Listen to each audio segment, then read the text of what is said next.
question qu'on me pose très souvent.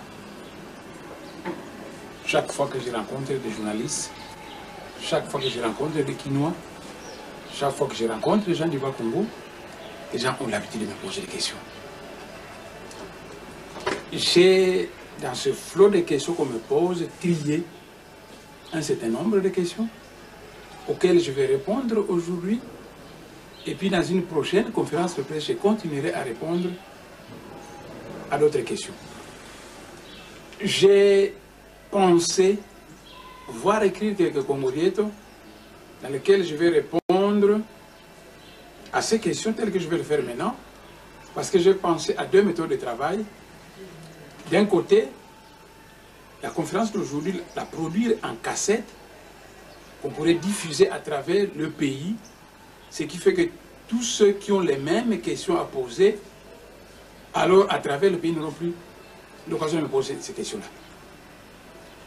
La deuxième méthode consiste à répondre par écrit dans un congolieto à ces questions, et j'ai pensé qu'en diffusant les différents congolietos à travers le pays, eh bien, les gens vont pouvoir trouver des réponses à leurs questions. La première question qu'on me pose souvent quand je rencontre des Kinois, c'est la question suivante. Me dit, honorable Mwanda Semi, biso ba Kinois tolinga kayo mingi. Nous les Kinois on t'aime beaucoup. Mais tu es quelqu'un qui ne parle pas souvent. Souvent les gens me posent cette question. À cette question, je réponds ceci. Que Dieu, en créant le monde, en créant les hommes, il a créé des hommes de toutes sortes. Et Dieu a donné à chaque homme son caractère. Dieu m'a donné une nature silencieuse. Je suis quelqu'un depuis mon bas âge qui parle très peu. Mais attention, je tiens à vous faire remarquer qu'il y a deux sortes de silence. Il y a le silence du connaisseur. Ça signifie que l'homme connaît parfaitement ce qu'il faut dire. Un certain sujet se pose et quelqu'un se tait, il ne fait pas parler. C'est le silence du connaisseur. Quelqu'un qui connaît mais qui refuse de parler. Parce que chaque chose a son temps. Il y a le silence de l'ignorant. Ça signifie quelqu'un qui aimerait vraiment parler, mais il ne sait que dire. Donc il y a deux sortes de silence. Il y a le silence de l'ignorant et le silence du connaisseur. Et Dieu Tout-Puissant m'a donné le caractère d'un homme, d'un personnage souvent silencieux, mais alors d'un personnage qui, quand il prend la parole, qui se met à parler, il plaît simplement à la population. Donc je comprends parfaitement bien quand les Kinois disent que tu yokaka esengo tango lobaka, dommage que tu ne parles pas beaucoup. C'est parce que Dieu m'a doté de l'aptitude à me taire. Quand je rencontre des gens qui veulent parler, je leur laisse parler et moi je les écoute. Mais c'est le silence d'un connaisseur. Une autre question que les gens souvent me posent,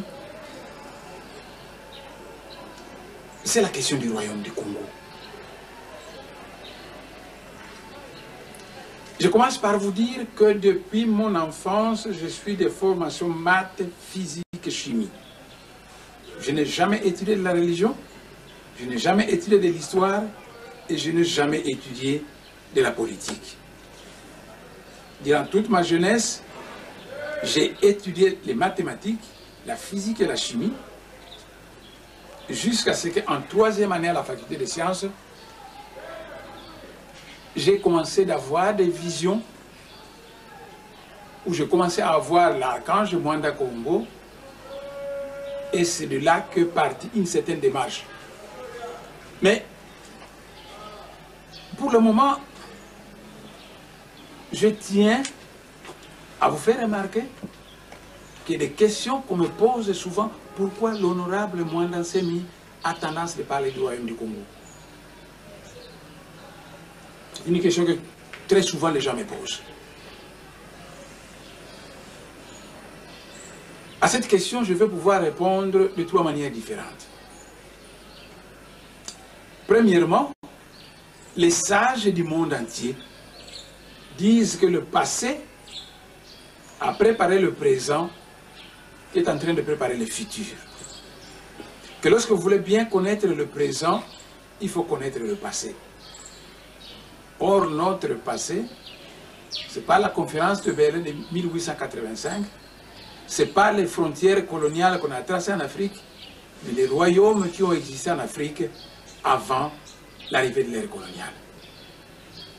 Et parmi ces royaumes qui ont existé en Afrique, il y a le royaume du Congo. Mais beaucoup d'Africains du centre ne savent pas ce que c'est le royaume du Congo. Ou tout ce qu'ils savent du royaume du Congo, c'est ce que le colonisateur leur a dit, et c'est souvent archi faux. Si seulement les Africains du centre savaient avec précision ce que c'est le royaume du Congo, ils seraient simplement, tous les Africains du centre seraient seulement très heureux du royaume du Congo. Il se fait qu'il y a des hommes en Afrique centrale, il y a même certains hommes d'État que parler du royaume du Congo devant eux, ça les agace. Mais parce que ces hommes d'État sont des grands ignorants. Moi aussi j'ai été un ignorant. Durant tout le temps où j'étudiais les mathématiques, la physique et la chimie, j'étais un grand ignorant. Et quand je suis arrivé en 3e année à la faculté des sciences, que j'ai commencé à avoir des visions, que j'ai commencé à voir en vision l'archange Mwanda Congo qui se mettait à m'enseigner, j'ai alors compris beaucoup de choses et j'ai cessé d'être un ignorant dangereux. Pourquoi l'honorable Mwanda se me parle souvent du royaume du Congo? Mais moi je vais vous poser une question. Vous êtes des Congolais, n'est-ce pas? Et d'où vient le mot Congo, congolais? Mais ça vient du royaume du Congo. Lorsqu'il faut écrire Katanga, vous écrivez Katanga avec K.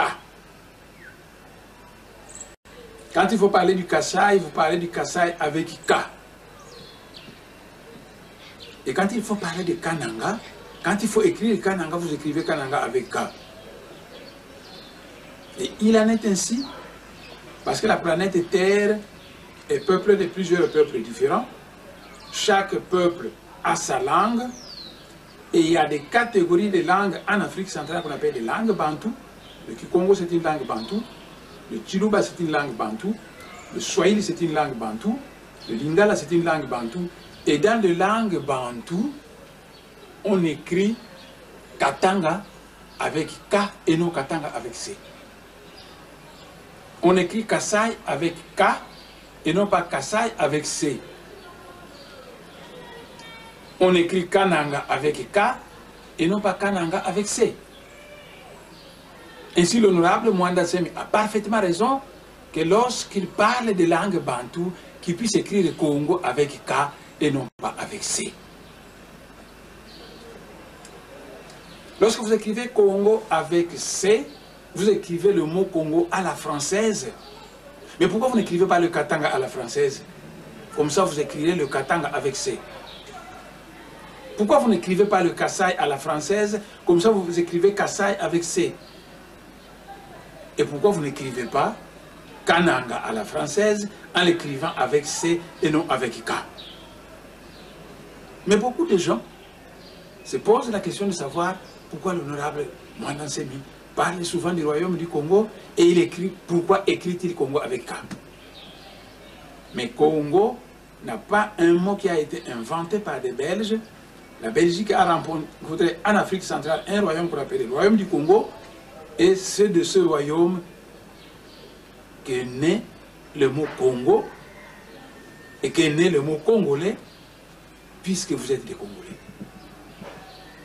Donc, à ce qui me pose la question de savoir pourquoi j'écris Congo avec K et pourquoi souvent je parle du royaume du Congo, c'est simplement, je vais y revenir, parce que les gens de l'Afrique centrale ne connaissent pas la mission que l'être suprême a confiée au royaume du Congo. C'est pourquoi il me pose cette question.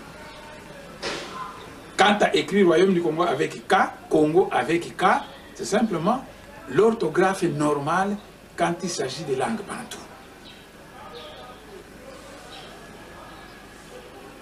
Quelle est la mission du Royaume du Congo? Je vous avais dit que depuis mon enfance, j'ai passé toute ma jeunesse à étudier les mathématiques, la physique et la chimie.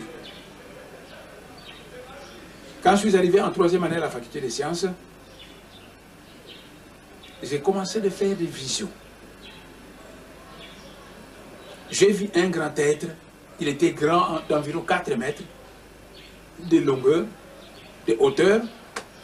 J'ai vu cet être, et lorsque j'ai demandé à cet être quel était son nom, quand j'étais en 3e année à la faculté des sciences, quand je demandais à cet être quel est ce nom, il m'a dit qu'il était l'archange Mwanda Kongo.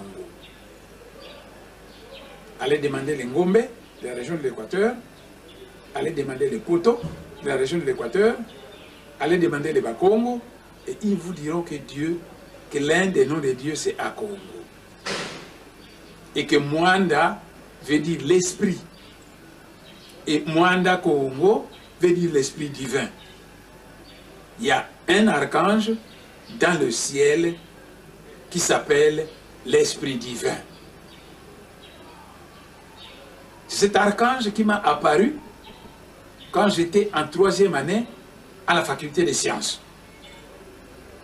Et c'est cet archange qui m'a appris la volonté de Dieu, le plan de Dieu pour l'Afrique centrale.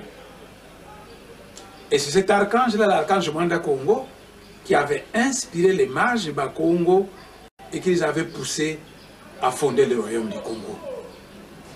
Et l'archange Mwanda Kongo disait souvent que le royaume du Congo, conformément à la volonté de Dieu, est le grand boa qui doit avaler toute l'Afrique centrale. Qu'est-ce que cela veut dire, le grand boa qui doit avaler toute l'Afrique centrale? Lorsque un boa a avalé un animal, la chair de cet animal et la chair du boa devient un seul corps. D'après le plan de Dieu qu'il avait dicté à son archange Mwanda Kongo, lequel Mwanda Kongo a apparu aux mages Bakongo et leur a demandé de fonder le royaume du Congo pour la réalisation du plan de Dieu en Afrique centrale. Cet archange avait dit, que Dieu veut que toute l'Afrique centrale se transforme en un seul pays. Par conséquent, le royaume du Congo que je veux fonder va se mettre à avaler région par région de l'Afrique centrale jusqu'à ce que toute l'Afrique centrale deviendra un seul pays de type confédéral. J'ai écrit un Congolieto qui s'appelle Nsinsuna-Bu Congo. Ce Congolieto est bilingue, qui est congo-français. Dans ce Congolieto qui s'appelle Nsinsuna-Bu Congo, j'ai indiqué les conséquences de la sagesse Congo en Afrique centrale dans toutes les régions de l'Afrique centrale. Dans ce Congolieto-là, j'ai dit ce que les mages Bakongo avaient fait au Katanga. Beaucoup de Katangais diplômés des universités occidentales ne savent pas ça. J'ai écrit un Congolieto où vous indiquez dans les lointains passés ce que les mages Bakongo avaient fait au Katanga. Je vais vous donner des indices et vous allez vous rendre compte qu'il en est ainsi. Je montrais dans ce Congolieto-là ce que les mages Bakongo avaient fait au Kasaï, au Bandundu, dans l'Équateur, dans toute l'Afrique centrale, même au Gabon. Parce que le royaume du Congo, suivant la volonté de Dieu, était créé sur ordre de l'archange Mwanda Kongo, lequel archange avait dit que le royaume du Congo, conformément à la volonté de Dieu, est le grand boa qui est appelé à avaler toute l'Afrique centrale. Cela veut dire que le royaume du Congo devrait s'étendre sur toute l'étendue de l'Afrique centrale jusqu'à ce que toute l'Afrique centrale devienne le royaume du Congo.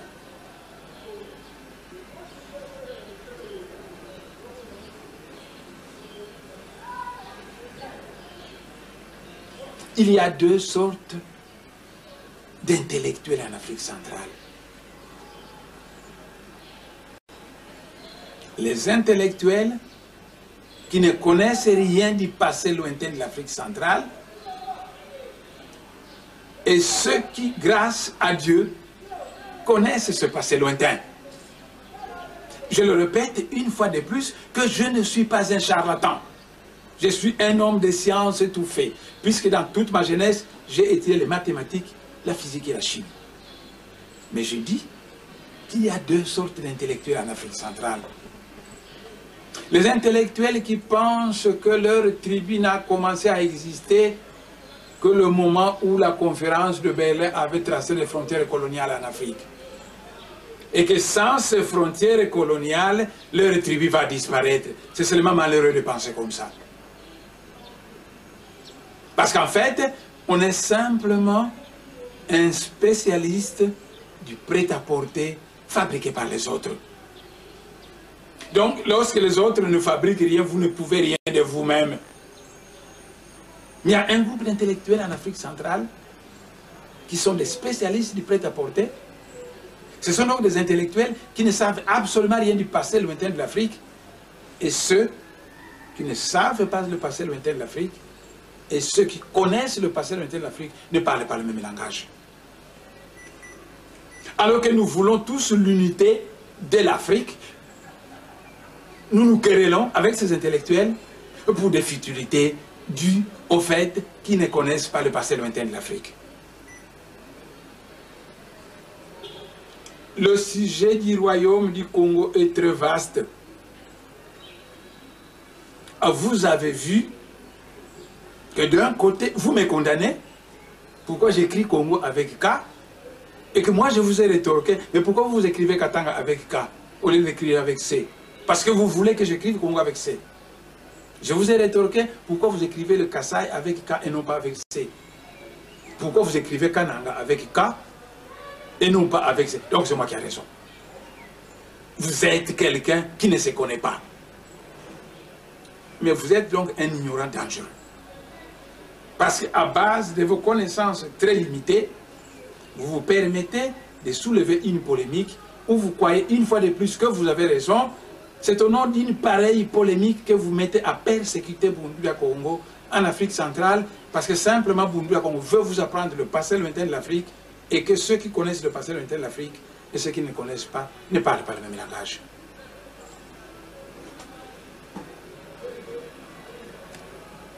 La deuxième question que les gens me posent quand j'entre en contact avec certains journalistes, c'est la question de l'indépendance de ce pays. Les Lumumbistes au pouvoir parlent beaucoup de Lumumba, ils nous parlent d'une histoire de Lumumba. Moi, j'ai dit à ces journalistes, halte à ce que vous me posez cette question, parce que les gens font du lumumbisme sans l'esprit de Lumumba.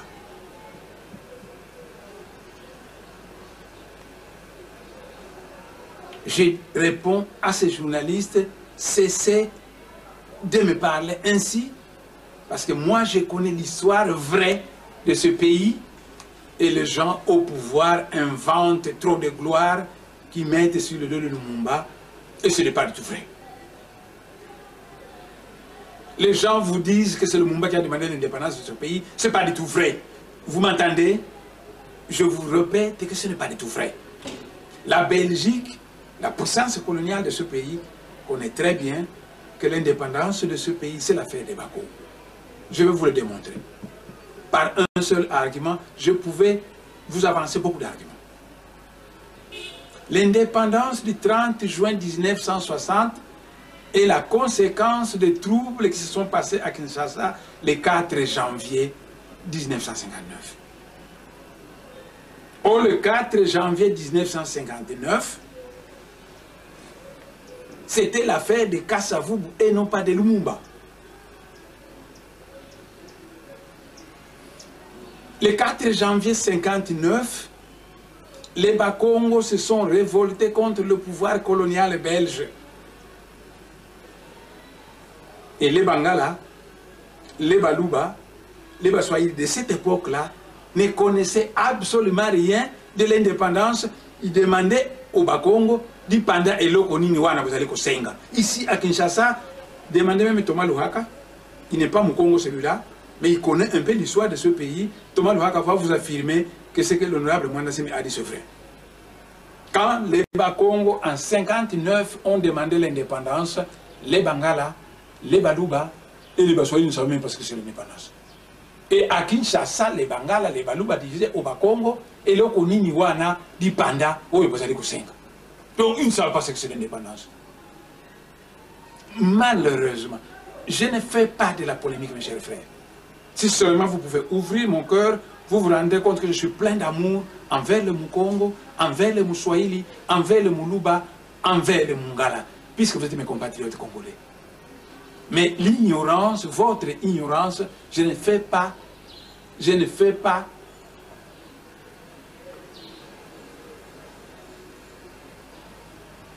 votre ignorance me déçoit. Vous avez arraché le pouvoir de ce pays aux Bakongo qui ont demandé l'indépendance, qui savaient ce qu'ils voulaient faire, et 60 ans durant, dans ce pays, vous avez tourné en rond et vous n'avez abouti nulle part. J'ai toujours répété que la RDC c'est un pays fantastique, que si les richesses de ce pays profitent au Bakongo, que si ça profite au Bangala, que si ça profite au Baluba et ça profite au Baswahili, nous serons tous contents et personne n'aura envie de quitter ce pays parce que la chose de la RDC nous profite tous. Mais votre mensonge, votre lumumbisme sans l'esprit de Lumumba que vous prenez dans ce pays, je ne suis pas partie prenante. L'indépendance de 1960, c'est la conséquence de la révolte de Bakongo le 4 janvier 59. Vous savez que le 4 janvier 59, il y a eu 3 chérubins qui ont apparu à Kinshasa. Ce ne sont pas les Bangala qui ont fait descendre ces chérubins. Ce sont les grands êtres de Moïla Congo, sur instruction de Kimbangu, qui ont envoyé les chérubins le 4 janvier 59. Donc le 4 janvier 59, c'était l'affaire de Bakongo, et c'est ce 4 janvier 59 qui a conduit à l'indépendance du 30 juin. Une autre question que les gens me posent quand je suis souvent avec les journalistes, quand je me promène à travers Kinshasa, c'est le problème de Bunduria Congo. Si j'achetais une rame de papier et que je remettais à chacun une feuille de papier et que je lui posais la question de savoir, écrivez-moi si cette feuille de papier, c'est que c'est Bunduria Congo. Eh bien, tout le monde va raconter des conneries sur Bunduria Congo. Parce que tout le monde va écrire n'importe quoi sur Bunduria Congo.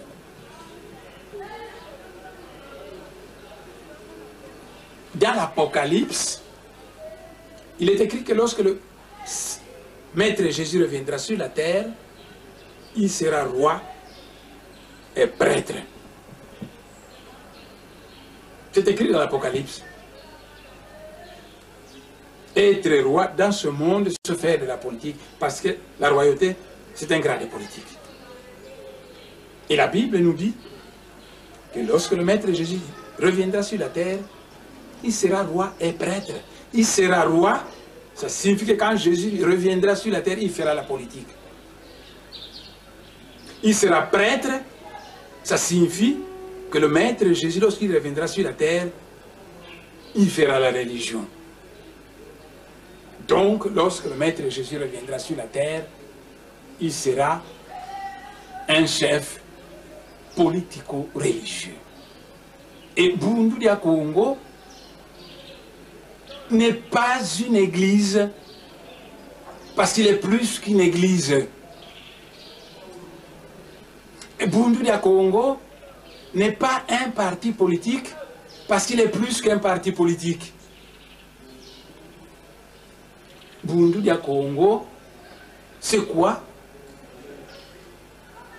Eh bien, je commencerai par vous dire, mais je vais vous faire rire.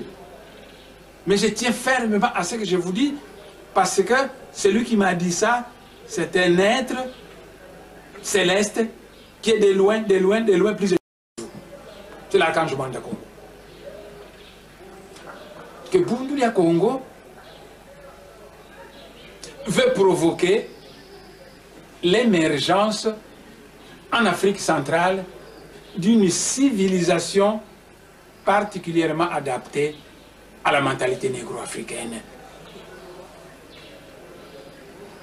L'archange Mwanda Congo dans le monde céleste m'a dit qu'il voulait provoquer l'émergence en Afrique centrale d'une civilisation moderne particulièrement adaptée à la mentalité négro-africaine et que cet archange-là avait besoin d'un instrument pour la réalisation de cette mission. Que cet archange avait dans le passé utilisé le royaume du Congo et que pour le moment, cet archange voulait se servir de Bundulia Congo pour provoquer l'émergence en Afrique centrale d'une civilisation moderne particulièrement adaptée à la mentalité négro-africaine. Qu'est-ce que c'est la civilisation? La civilisation, c'est un milâtre dont le papa s'appelle la technologie et la maman s'appelle la culture. Et l'archange a confié à Mwanda Semi et à Bundulia Congo la mission de provoquer l'émergence en Afrique centrale d'une civilisation moderne particulièrement adaptée à la mentalité négro-africaine. Et je vous ai posé la question de savoir qu'est-ce que c'est la civilisation. Et je vous ai répondu que la civilisation, c'est un milâtre né d'un père appelé technologie et d'une mère appelée la culture. Pour savoir ce que c'est la civilisation, nous devons savoir ce que c'est la culture et ce que c'est la technologie. Qu'est-ce que c'est la culture? Oui, le gouvernement, notre gouvernement et tout gouvernement du monde a un ministère de la culture. Et si Emani, en tant que journaliste, s'est promené dans la rue en faisant promener son micro pour demander aux gens qu'est-ce que c'est la culture, eh bien, c'est malheureux. Mais par culture, les gens vont vite voir un nègre vêtu avec des raffias qui gesticule et exécute des danses dites folkloriques. Par la culture, on va voir des statuettes. Eh bien, je vous dis que ça, c'est la culture au sens le plus bas du terme. Ce n'est pas le sens auquel les grands initiés donnent au mot culture.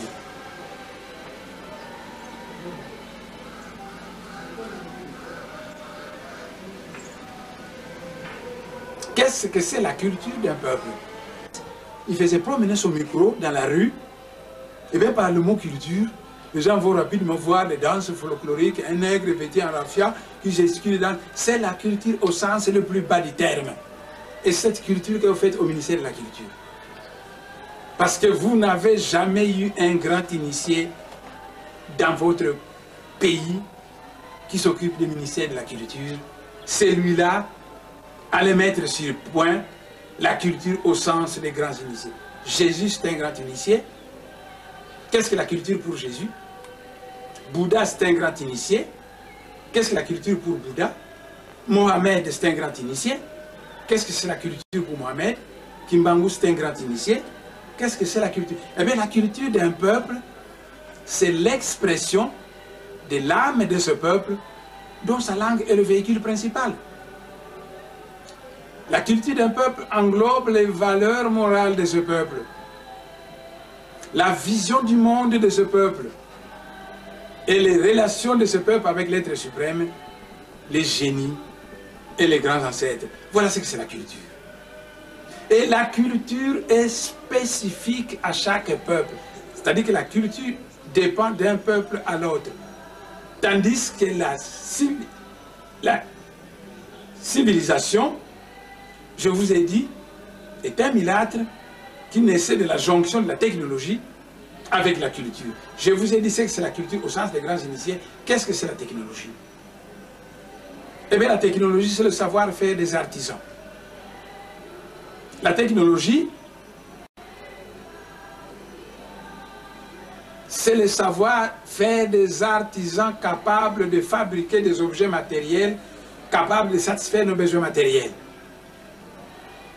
J'ai besoin d'un ordinateur, et celui qui sait fabriquer l'ordinateur, il a la technologie de la fabrication de l'ordinateur. Nous avons besoin d'une voiture, et celui qui sait fabriquer la voiture a la technologie de la fabrication de la voiture.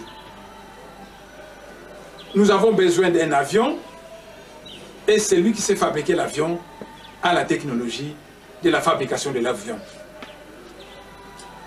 Lorsque la technologie et la culture fusionnent, et nous obtenons une troisième entité appelée la civilisation. À tel point qu'avec la même technologie, la civilisation chinoise est différente de la civilisation occidentale. Parce que dans la civilisation chinoise, vous avez la haute technologie moderne qui s'est associée à la culture chinoise. Tandis qu'en Suède, par exemple, vous avez la haute technologie moderne qui est la même que la Chine, mais qui s'est associée à la culture suédoise. Et Bunduda Congo, d'après l'archange Mwanda Congo, veut provoquer l'émergence en Afrique centrale d'une civilisation moderne particulièrement adaptée à la mentalité négro-africaine.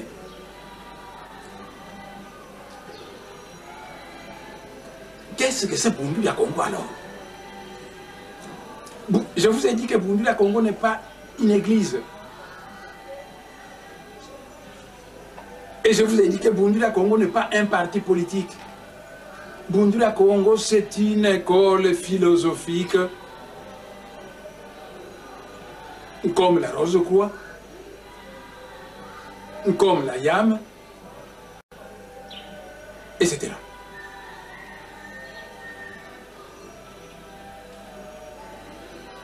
Bunduda Congo n'est pas une église, Bunduda Congo c'est un mouvement politico-religieux. Bunduda Congo, c'est un mouvement de l'ère nouvelle en Afrique centrale. Mais qu'est-ce que c'est un mouvement politico-religieux? Un mouvement politico-religieux, c'est un mouvement qui a un temple et un bureau politique. Est-ce que l'Église catholique a un temple? Oui. Est-ce qu'il a un bureau politique? Non. Ce n'est pas un mouvement politico-religieux, c'est une église. Est-ce que l'église du Christ au Zaïre a un temple? Oui. Est-ce qu'il a un bureau politique? Non. Ce n'est pas un mouvement politico-religieux, c'est une église. Et Bunduda Congo a été fondé pour être une école philosophique, pour être un mouvement de pensée, pour être un mouvement politico-religieux, parce que Bunduda Congo avait un temple et un bureau politique. Vous savez, le monde entier reconnaît que science sans conscience n'est que ruine de l'âme. Et dans beaucoup de mes points de presse, j'ai toujours dit que ce pays doit être dirigé par des savants qui ont des valeurs morales et spirituelles. Donc des gens qui ont la science et qui ont la religion, les valeurs morales et spirituelles. Et Bunduda Congo, c'est un groupe philosophique qui apprend aux gens en Afrique centrale que au cours de cette ère du Verseau, l'ère du Verseau va durer 2000 ans. Vous savez, j'ai voulu aller tenir une conférence de presse sur l'ère du Verseau au campus, le régime en place m'a interdit d'aller au campus.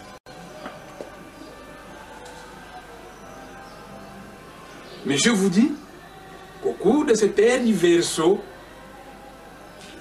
les mouvements politico-religieux vont proliférer sur la planète Terre.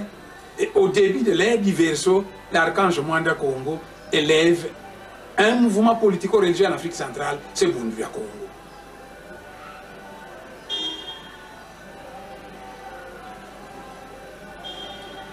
Bundu Congo donc a un bureau politique et un temple. Mais ça, ce n'est qu'un symbole. C'est le symbole de l'esprit et de la matière. Vous savez que l'homme en question, l'homme, l'être humain, vous donc, vous avez un œil gauche et un œil droit. Vous avez l'oreille gauche et l'oreille droite. Vous avez le bras droit et le bras gauche. Vous avez la jambe gauche et la jambe droite. Pour nous les hommes, nous avons même des testicules qui sont doubles. Nous avons le testicule gauche et le testicule droit. Ce n'est pas du hasard. C'est parce qu'au commencement de l'univers, il y a eu l'esprit. La matière a fini par être formée par l'esprit. Et cette bipolarité du monde se retrouve dans l'homme. Parce qu'effectivement, l'homme a l'esprit spirituel en lui et l'aspect matériel en lui. L'homme est à la fois politico-religieux. L'homme a le féminin en lui et le masculin en lui. D'ailleurs, en lingala, comment appelez-vous la main droite et la main gauche? Mais le lingala, comme les Bakongo, comme tous les Bantous, en Kikongo, on dit Kokwalu Bakala. Donc la main mâle. Et la main gauche est appelée Kokwalu Kento. C'est la main de la femme. Donc vous avez à la fois la femme et l'homme en vous. Mais je ne veux pas m'étendre sur ce sujet parce que c'est un sujet extrêmement vaste. J'ai voulu seulement vous voir que cette dualité, esprit-matière, jambe gauche, jambe droite, se retrouve dans Bundu Congo en tant que temple et bureau politique.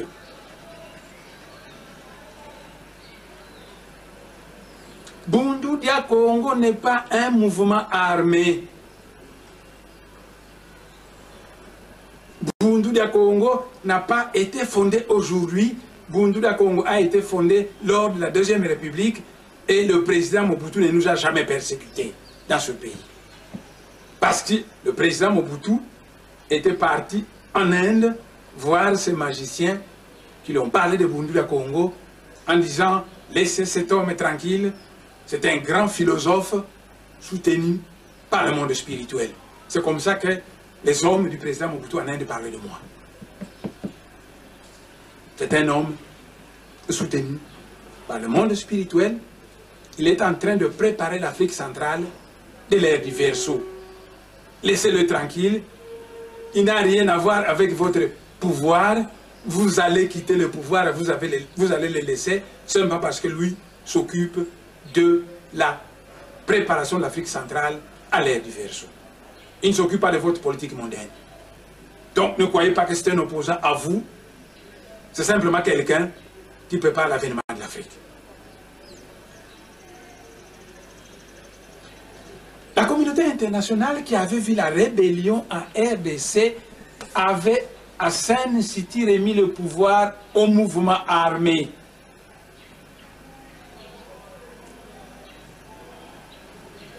L'AFDEL, c'était un mouvement armé. Et le Raïs Kabila a été autrefois commandant de l'AFDEL. Mais c'était un mouvement armé. Rouberois a autrefois fait la rébellion au Kivu et il a même projeté ses militaires à Kitona. La rébellion du RCD a été une rébellion armée. Jean-Pierre Mbemba a fait la rébellion à l'est du pays. Il a été soutenu par Museveni, lequel Museveni lui avait donné le général Mustapha. C'est un Nouganais qui est actuellement à Mwanda. Le général Mustapha, c'est Jean-Pierre Mbemba qui l'a amené dans ce pays.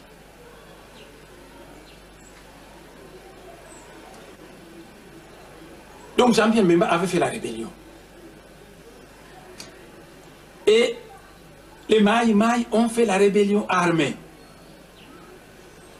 Et tous ces gens qui ont fait la rébellion armée, la communauté internationale a dit, pour mettre fin à la rébellion au Congo, remettons le pouvoir à tous ces mouvements armés. Et Bundu Dia Congo n'a pas été servi à Sun City parce que la communauté internationale sait que Bundu Dia Congo n'est pas un mouvement militaire, mais c'est un mouvement politico-religieux. Bundu Dia Congo n'a pas été servi à Sun City parce que nous sommes un mouvement politico-religieux.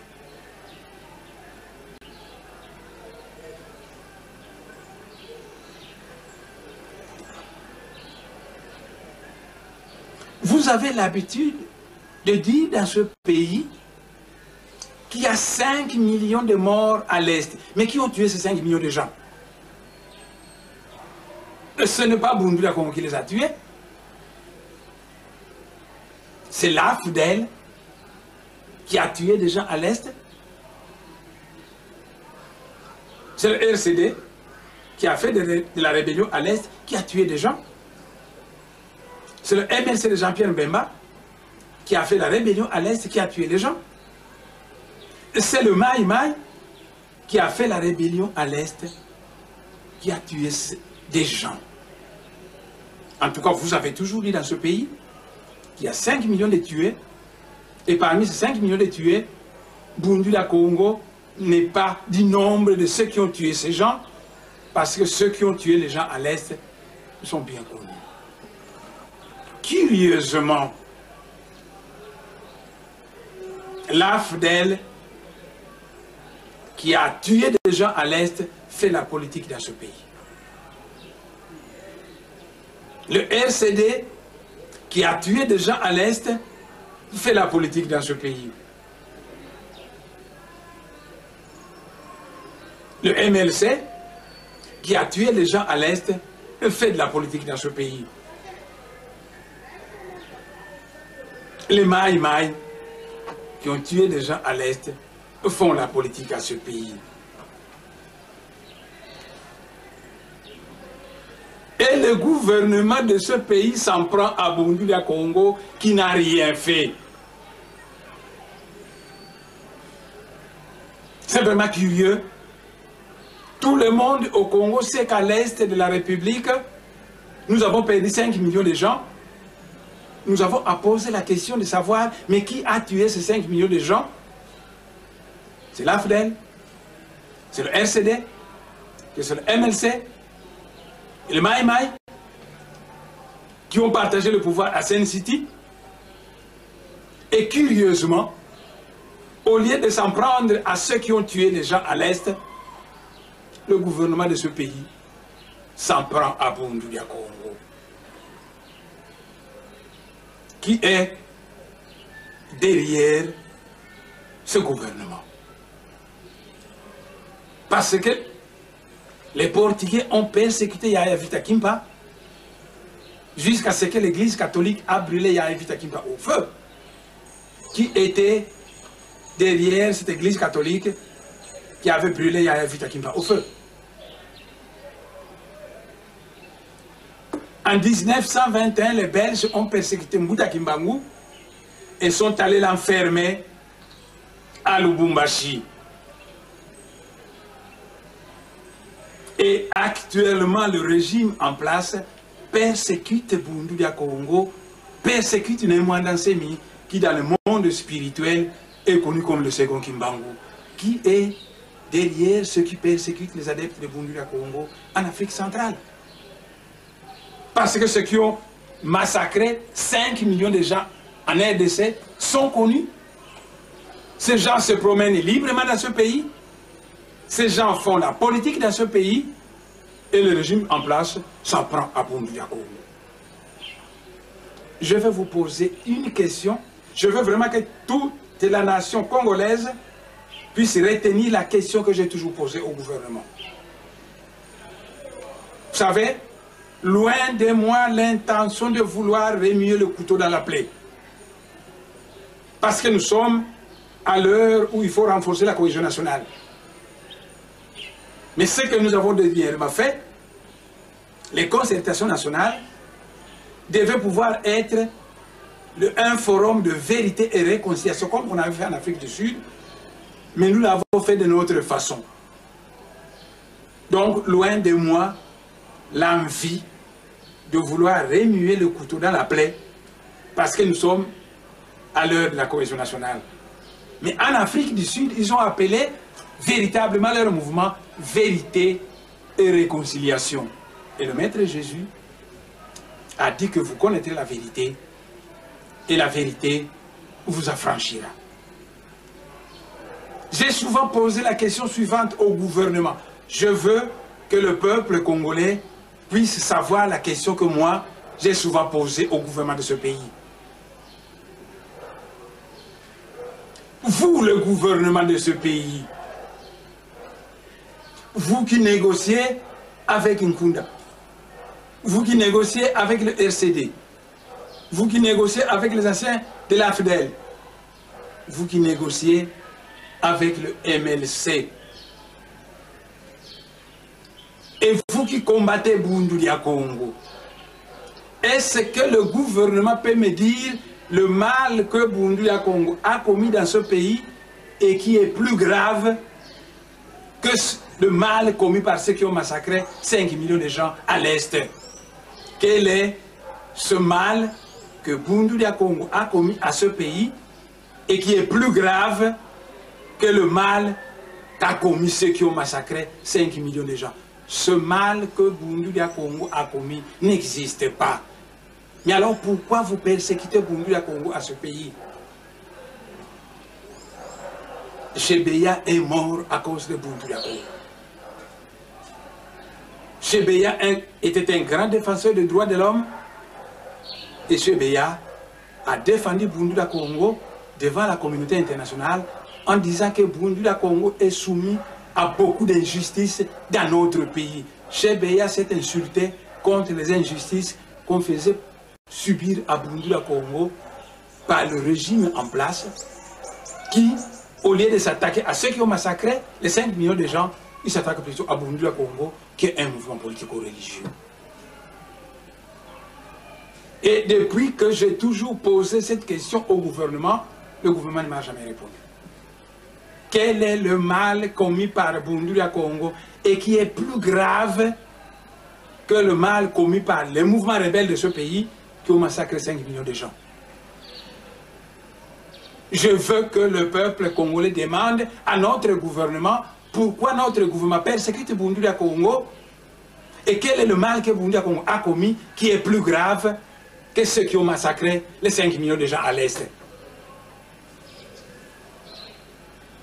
Le Parlement congolais avait demandé au gouvernement de la République de dédommager Boundoulia Congo parce que l'armée gouvernementale est allée massacrer les adeptes de Boundoulia Congo dans le Bas-Congo. Et curieusement, le gouvernement n'a jamais dédommagé Boundoulia Congo.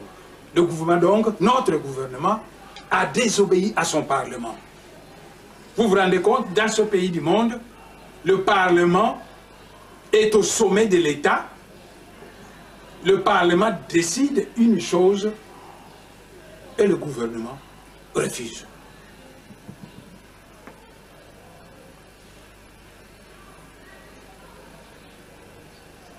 Mais je répète une fois, je demande au peuple congolais, parce que pendant 5 ans, j'ai gardé le silence et j'ai posé au gouvernement de la République de me dire quel est le mal que Boundoulia Congo a commis dans ce pays pour lequel les gens de Boundoulia Congo sont persécutés.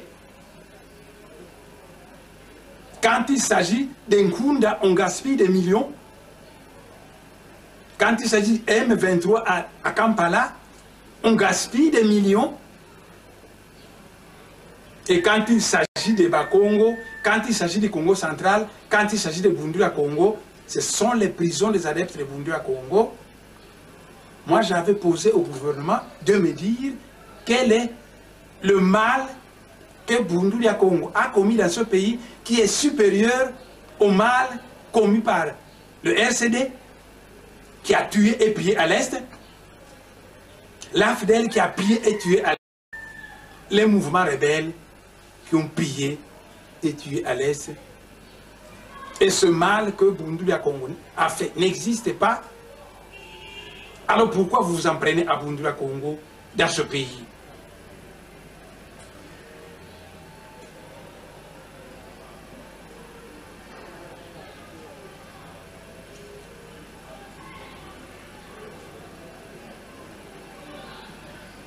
Voilà donc ma réponse à ceux de Kinshasa qui m'ont posé la question de savoir qu'est-ce que c'est Boundouya Congo.